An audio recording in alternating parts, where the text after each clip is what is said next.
Procure aí, a princípio, o Salmo 69. Salmos é mesmo na metade da Bíblia. Salmo 69. Nós vamos ler a partir do versículo 7.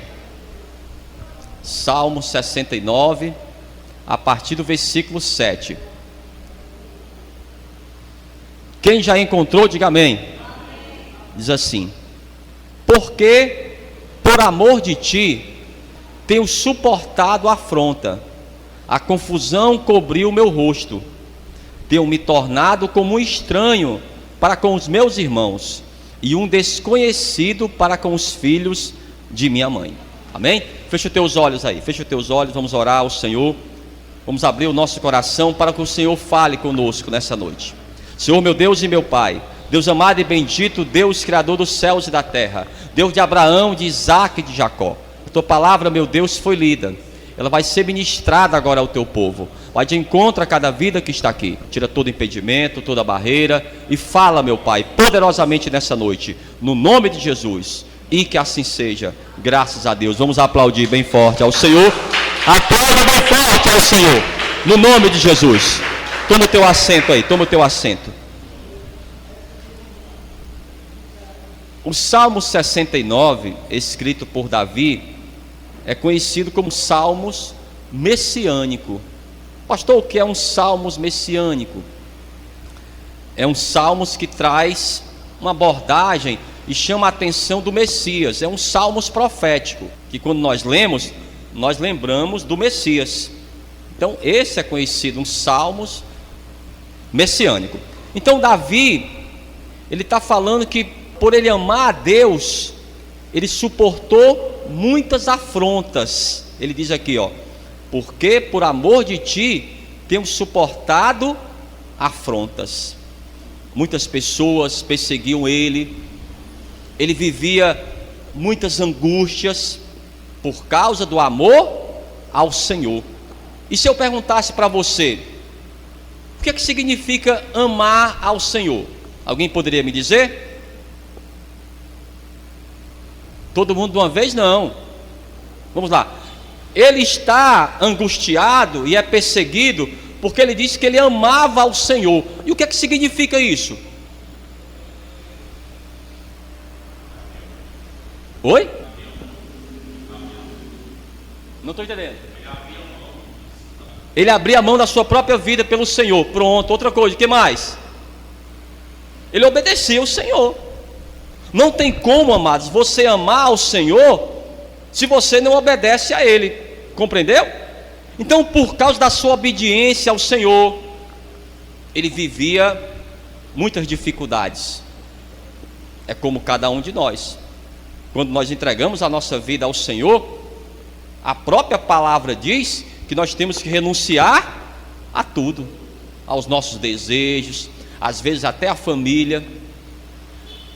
Até a família fica contra você, os amigos do trabalho, os amigos da farra ficam contra você, porque não conseguem entender, porque agora você deixou tudo.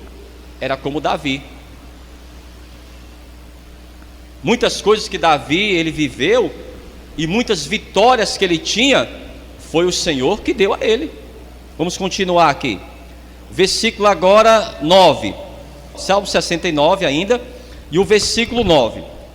Olha o que ele diz, ó: pois o zelo da tua casa me devorou, e as afrontas dos que te afrontam caíram sobre mim. Chorei e castiguei com jejum a minha alma, mas até isso se me tornou em afrontas. Então ele amava ao Senhor e a casa do Senhor, a sua dedicação à obra de Deus. Nós sabemos o que é isso. Pessoa que se dedica à obra do Senhor. Não posso dizer para você que seja fácil. Ninguém pode falar para você, amados, que fazer a obra de Deus é fácil. Não, não é fácil. Porque fazer a obra de Deus vai requerer de você muitos sacrifícios. Momento que você poderia estar fazendo algo em casa, poderia estar descansando, não, você tira para estar na casa do Senhor. Então Davi era da mesma forma, e por causa disso, ele sofria perseguições. Vamos continuar aqui, versículo agora 11.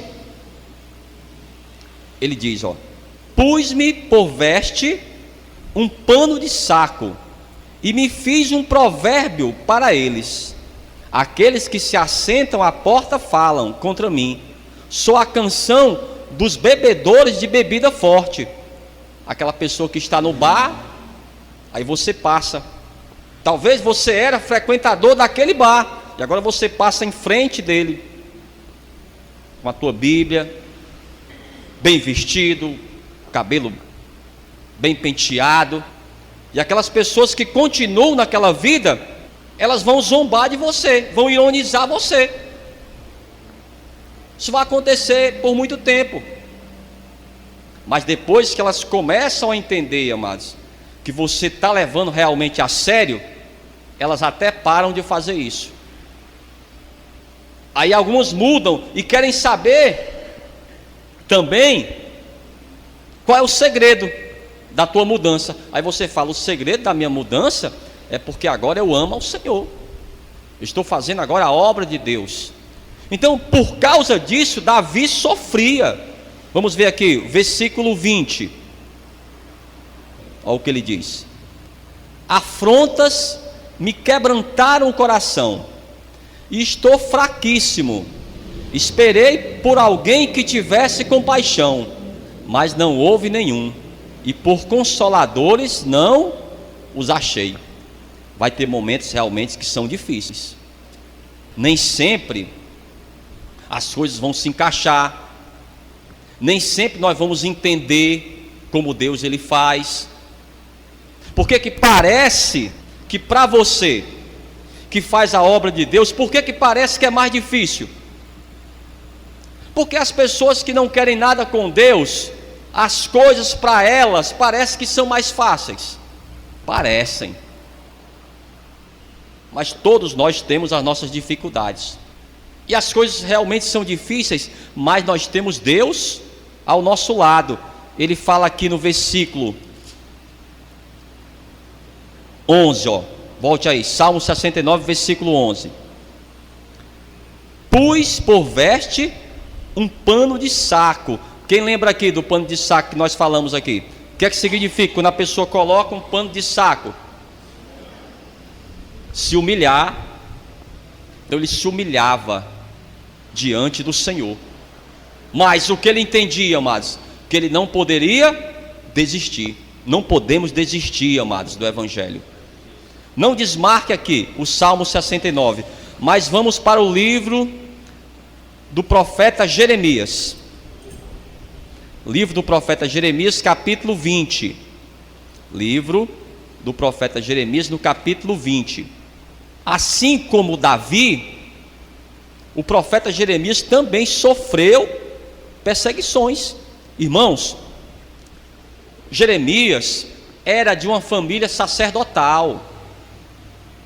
Ele já estava na casa do Senhor desde jovem, estudando o seu sacerdócio. Ele seria um sacerdote da casa do Senhor, mas o Senhor o chamou para ser um profeta.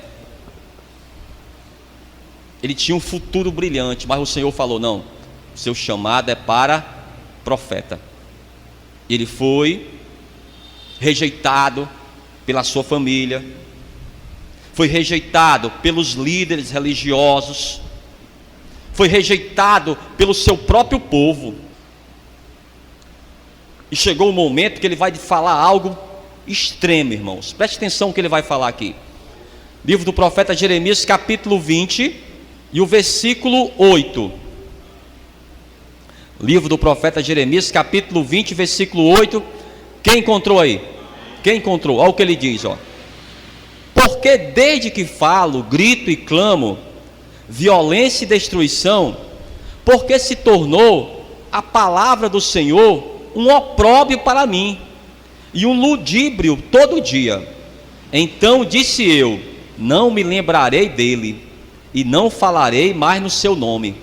mas isso foi no meu coração como fogo ardente, encerrado nos meus ossos, e estou fatigado de sofrer e não posso. Ele sofreu tanto, irmãos, ele foi tão afligido que ele chegou ao momento que foi que ele falou: não vou falar mais do Senhor, não quero mais saber da obra de Deus. Mas quando ele pensou nisso, veio um fogo dentro do coração dele. Ele não poderia desistir. Como o próprio apóstolo Paulo, ele falava: ai de mim se não pregar o evangelho. Já imaginou, amados, se você desistisse? Se você não viesse mais para a igreja, será que você iria resistir? Será que você conseguiria mesmo ficar sem vir para a igreja? Porque eu pergunto para você: quantas pessoas hoje, irmãos, que conhecem a palavra, estão fora da igreja? Eu pergunto para você: essa pessoa, a vida dela é uma vida tranquila? Não dá para ser mais, amados. Você não pode mais voltar para o mundo, porque você não é do mundo, você conhece a verdade. Eu sei que há momentos como esse do profeta Jeremias, que falou: não vou falar mais do Senhor não, porque é só sofrimento, são só perseguições, pastor, parece que nada dá certo. Foi isso que ele sentiu, irmãos. A opressão era extrema demais. Até a própria família dele rejeitou ele por causa da verdade. Ele começou a falar a verdade, que aqueles rituais que eram feitos na própria casa do Senhor eram falsos. Ali era hipocrisia, que nada adiantava. Aquele sacrifício de animais com mentiras não estava agradando a Deus. A pregação dele era essa, irmãos. Todos rejeitaram a ele. Só que ele era apenas um ser humano. O Jeremias era como eu e você, de carne e osso, meu amigo. Teve uma hora que ele falou: não vou falar mais do Senhor, não adianta mais, é só sofrimento. Só que quando ele pensou nisso, veio aquele fogo no coração dele. Ele pensou assim: para onde eu vou? Se eu não estiver na casa do Senhor, eu vou estar onde? Irmãos, não dá para suportar. A pessoa que já conhece a verdade, ela não tem como mais ficar no mundo. Ela é como aquele zumbi. Ela não é mais do mundo. Ela conhece a verdade. Ela tenta, ela aborta, ela não busca mais a Deus. Mas o Espírito Santo continua nela, chamando a atenção dela, para ela voltar para os caminhos do Senhor, enquanto há tempo. Buscai ao Senhor enquanto se pode achar. O irmão mesmo à tarde falou: pastor, quantos sofrimentos eu já tive depois que eu conheci ao Senhor, quantas coisas eu já passei, mentiras, calúnias, disseram coisas comigo que não eram verdades, mas eu resisto na casa do Senhor. E é isso que nós devemos fazer também, amados. Davi, ele sabia, ele falou: por amor de ti, é por amor de ti que eu resisto a todas essas opressões. Vamos até a segunda carta do apóstolo Paulo aos Coríntios. Segunda carta do apóstolo Paulo aos Coríntios, no capítulo 5. Assim como Davi, assim como o profeta Jeremias, o apóstolo Paulo, todos sabiam da sua missão, irmãos. Eles não poderiam desistir. E eu vou explicar por quê.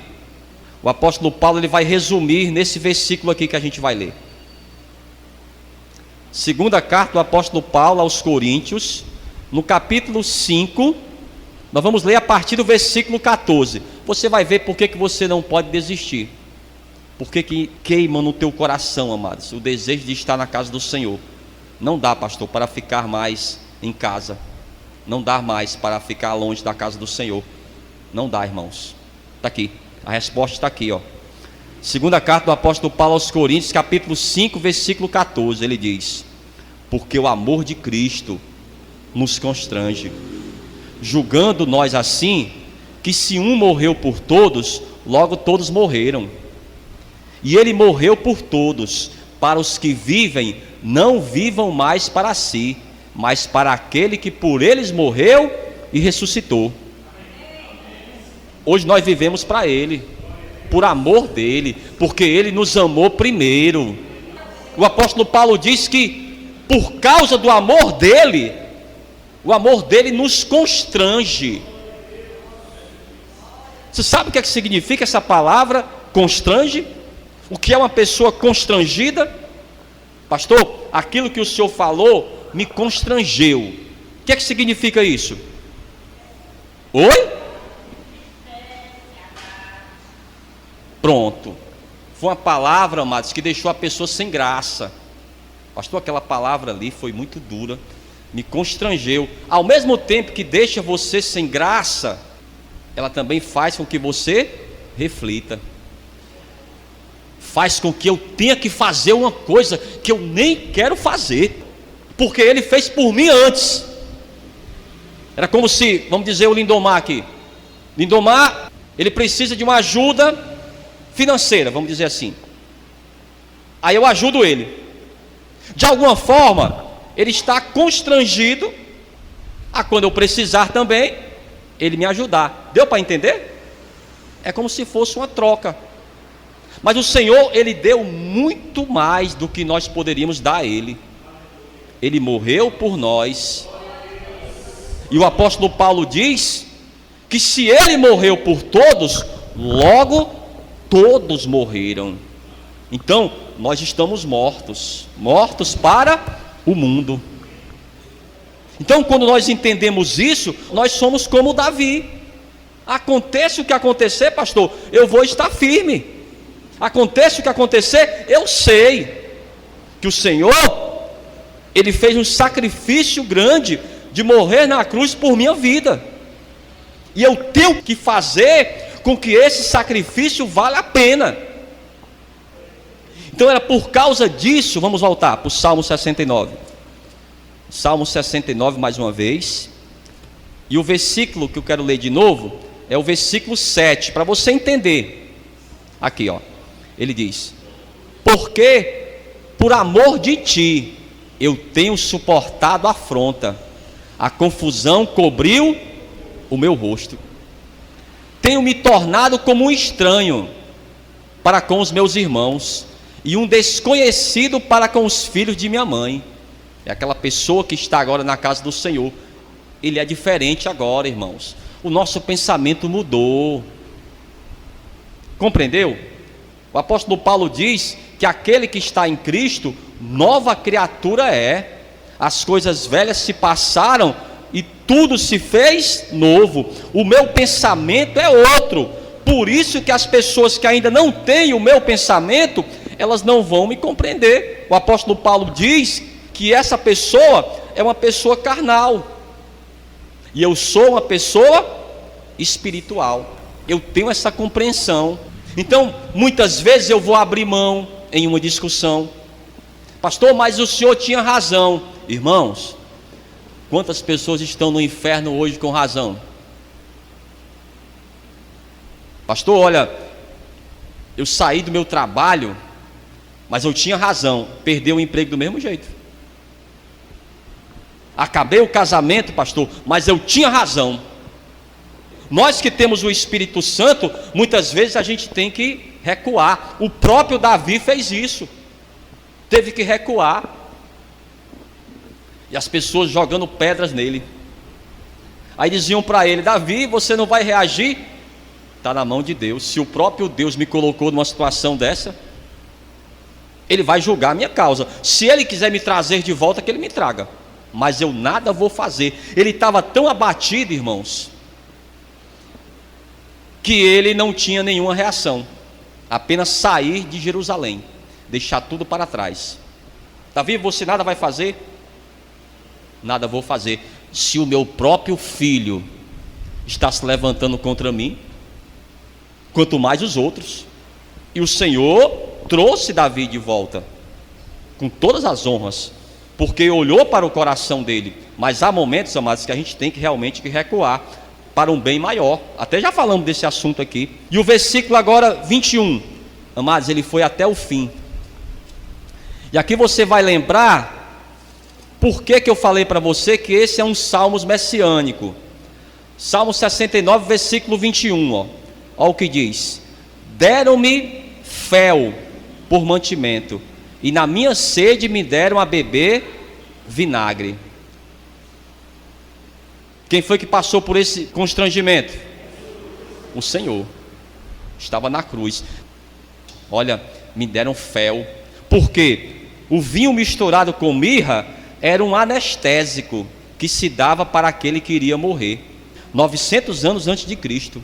Isso aí já existia. Então aquela pessoa que estava para morrer, dava-se esse anestésico para ela ficar como? Entorpecida. Mas o Senhor não quis. Por quê? Ele queria estar consciente. Ele teria que sentir aquela dor, irmãos. Ele não quis tomar. Então esses salmos, amados, lembra do Senhor que foi até o fim, porque Ele nos amava, e nós devemos, amados, ir também até o fim, pelo amor do Senhor. Procura aí o Provérbios 31. Provérbios 31, versículo 6, falando sobre esse entorpecente que era dado. Provérbios 31, versículo 6, ele diz, ó: dai bebida forte aos que perecem, e o vinho aos amargurados de espírito, para que bebam e se esqueçam da sua pobreza, e do seu trabalho não se lembrem mais. Nós lembramos do Senhor. Ele não quis tomar para não ficar entorpecido, queria estar em consciência no momento do seu martírio. Mas também lembramos também, amados, quando estávamos no mundo, porque tínhamos vícios para esquecer.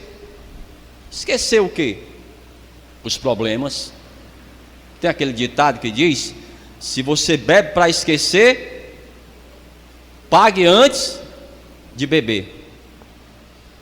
Porque a pessoa toma o entorpecente para buscar esquecer, mas depois ele lembra de novo, porque vai passar o efeito daquele entorpecente, aí ela vai ter que tomar mais. Aí da bebida ela passa para a droga, aí chega na maconha, aí depois da maconha vem a cocaína, aí, meu amigo, quando chega no crack, só Deus. E já tem drogas mais violentas ainda, que são drogas sintéticas, que são feitas em laboratório. Quando a pessoa chega nesse nível aí, somente Deus, irmãos, somente Deus que pode mudar a vida daquela pessoa. Porque ela pode ser pobre, ela pode ser rica, ela pode ser uma pessoa ignorante, ou pode ser uma pessoa letrada. Ela pode ter todo o estudo, toda a faculdade que ela tenha, mas se envolveu com drogas, não tem mais volta. Não tem mais volta, irmãos. A volta dessa pessoa somente se ela conhecer a Cristo nesse caminho, e o Senhor mudar a vida dela. Porque senão o destino dela vai ser o quê? Vai ser a morte. Vamos até o Evangelho de João. Então, por que que ele não desistia, amados? Por causa do amor que ele tinha a Deus. Esse amor que o Senhor, Ele nos deu, é tão forte, amados, que muda a nossa vida. Ele não tinha crime nenhum. Ele só tinha 33 anos. Teria um futuro ainda pela frente, mas era a missão dele, entregar a sua vida por nós. Aqui, capítulo 3, versículo 16. O amor. Ele diz: porque Deus amou o mundo de tal maneira que deu o seu Filho unigênito, para que todo aquele que nele crê não pereça, mas tenha a vida eterna. Então esse amor, é esse amor, amados, que faz toda a diferença. E ele falou certa vez que podemos fazer muitas coisas, na casa do Senhor. Podemos ser pessoas diferentes, podemos ser pessoas especiais, que não agridem os outros, mas se não tivermos o amor, esse amor que o Senhor fala é a característica principal de um cristão. Lembra da igreja de Éfeso? A igreja de Éfeso tinha todas as características de uma igreja grande. Tinha batismo com o Espírito Santo, tinha batismo nas águas, tinham pessoas ricas, mas eles perderam o mais importante, esqueceram do primeiro amor. E o amor, esse amor que o Davi tinha, que ele falou: olha, eu estou sofrendo porque eu amo a Deus, até os de casa me rejeitam, os meus irmãos não me conhecem por causa do amor de Deus. Vamos finalizar aqui. Evangelho de João, no capítulo 13. Essa, amados, deve ser a nossa característica especial, a característica mais importante. Essa deve ser a característica do amor. Evangelho de João, capítulo 13, e o versículo 34. Vamos lá, vamos ler 2 versículos e vamos fazer essa oração. Quem encontrou aí? Evangelho de João 13, versículo 34. Ele diz: um novo mandamento vos dou, que vos ameis uns aos outros, como eu vos amei a vós, que também vós uns aos outros vos ameis. Nisto conhecerão que sois meus discípulos, se vos amardes uns aos outros. É o que está faltando, amados, em todos os lugares, e muitas vezes na própria casa do Senhor está faltando o dom principal, que é o dom do amor. Vamos daqui a alguns minutos orarmos para buscarmos o Espírito Santo de Deus, buscarmos os dons do Espírito Santo, mas não podemos esquecer que o dom principal é o dom do amor. Se não tivermos amor, o apóstolo Paulo diz que tudo é em vão. Vamos ler aqui para a gente finalizar mesmo, na primeira carta do apóstolo Paulo aos Coríntios. Primeira carta do apóstolo Paulo aos Coríntios, no capítulo 13, a partir do versículo 1. Primeira carta do apóstolo Paulo aos Coríntios, capítulo 13, versículo 1. Quem encontrou, diga amém. Ele diz: ainda que eu falasse as línguas dos homens e dos anjos, e não tivesse amor, seria como metal que soa, ou como sino que tine. E ainda que eu tivesse o dom de profecia, e conhecesse todos os mistérios e toda a ciência, e ainda que eu tivesse toda a fé, de maneira tal que transportasse os montes, e não tivesse amor, nada seria. E ainda que distribuísse toda a minha fortuna para sustento dos pobres, e ainda que eu entregasse o meu corpo para ser queimado, e não tivesse amor, nada disso me aproveitaria. Diga amém. Então esse é o dom principal, o dom do amor. É esse amor, amados, que nos faz ficarmos firmes na presença do Senhor. Muitos já desistiram, muitos já apostataram da fé, mas estão aí perdidos, atormentados. Não tem como, irmãos. Uma pessoa que já conhece a verdade, ela está no mundo, ela está atormentada, ela não é mais do mundo. Mas se o diabo conseguir tirar a vida dela, ela vai perder o bem mais precioso, que é a salvação. Jeremias, ele queria realmente desistir, mas quando ele pensou, já veio ao coração dele aquele fogo que chamava a atenção dele para a sua missão, e ele foi até o fim. E cada um de nós que temos o Espírito Santo de Deus, devemos buscar também a força do Espírito Santo para não desistirmos. Amém? Vamos aplaudir bem forte ao Senhor. Aplauda forte ao Senhor, no nome de Jesus.